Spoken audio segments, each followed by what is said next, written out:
কখনোই আমরা টেনশন করি না, কখনোই আমরা গবেষণা করি না, কখনোই আমরা নিজের উপরে নিজে ইন্সপেকশন করি না, অডিট করি না যে আমার ইবাদত বন্দেগী সব ঠিক হচ্ছে কিনা, যেইভাবে করা উচিত সেইভাবে করা হচ্ছে কিনা। আমরা কয়েকদিন 5 ওয়াক্ত নামাজ পড়ে আর 4-5 দিন তাহাজ্জুদ নামাজ পড়ে নিজেকে বড় বুজুর্গ মনে করতে শুরু করে দেই। অথচ সাহাবায়ে কেরাম নিজেদেরকে মুনাফিক মনে করত। কি মনে করত? মুনাফিক।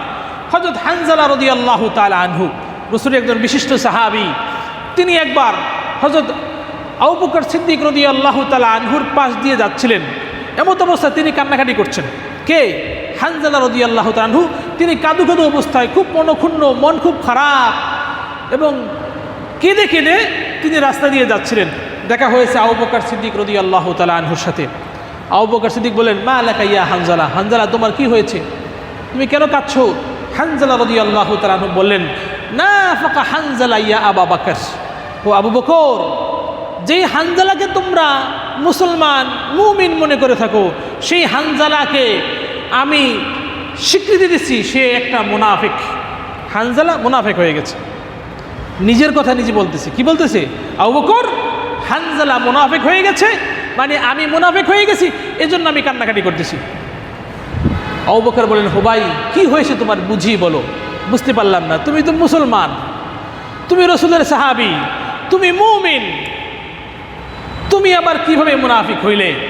হানজালা রাদিয়াল্লাহু তাআলা আনহু বললেন, আবু বকর ভাই শোনো, যখন রাসূলুল্লাহ সাল্লাল্লাহু আলাইহি ওয়াসাল্লামের দরবারে বসে থাকি, যখন আল্লাহ রাসূলের জবান থেকে জান্নাত এবং জাহান্নামের আলোচনা শুনতে থাকি, তখন মনটা এমন অবস্থা হয়ে যায় যেন জান্নাত এবং জাহান্নাম চোখের সামনে চলে আসে।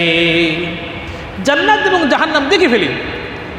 মনের ঈমানের হালত এমন হয়ে যায় যেন আমি জান্নাত দেখতে পাচ্ছি, কিন্তু যখন রাসূলের কাছ থেকে দূরে চলে যাই তখন সেই অবস্থা আর থাকে না। জান্নাত জাহান্নাম ভুলে যাই, রাসূলকে ভুলে যাই। আবু বকর সিদ্দিক বলেন, হো ভাই, তাই নাকি? আমার তো অবস্থা এমনটাই, এমন অবস্থা তো আমারও। তাহলে আমি কি মুমিন আছি না মুনাফিক হয়ে গেছি? বললেন, চলো রাসূলের কাছে যাই, রাসূল সমাধান দিবেন আমরা মুনাফিক আছি না মুমিন আছি, মুমিন আছি না মুনাফিক হয়ে গেছি। এই সমাধান কে দিবে? আল্লাহ রাসূল দিবেন।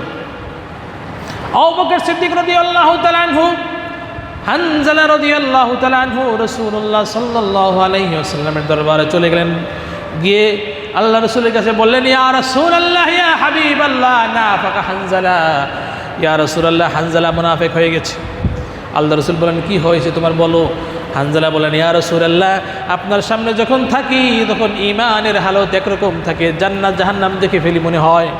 আপনার আলোচনা শোনার পরে আমার মনে হয় আমি জান্নাত দেখতেছি, কিন্তু আপনার কাছ থেকে যখন আমার স্ত্রী, পুত্র, সন্তান, পরিবারের কাছে যখন চলে যাই আর ঈমানের অবস্থা এমন থাকে না। আল্লাহ রাসূল বললেন, হো হানজালা, আমি নবীর সোহবাতে থাকার পরে তোমাদের ঈমানের হালত এমনটা হবে, এটাই স্বাভাবিক। আর আমি নবীর সঙ্গে থাকা অবস্থায় তোমাদের ঈমানের হালত, যেই হালতটা থাকবে, এটা যদি 24 আওয়ার্স থাকতো, এটা যদি সব সময় থাকতো, তাহলে সব সময় ফেরেশতারা তোমাদের সাথে মুসাফা করত। ফেরেশতারা এসে তোমাদের সাথে হ্যান্ডশেক করত। আল্লাহু আকবার।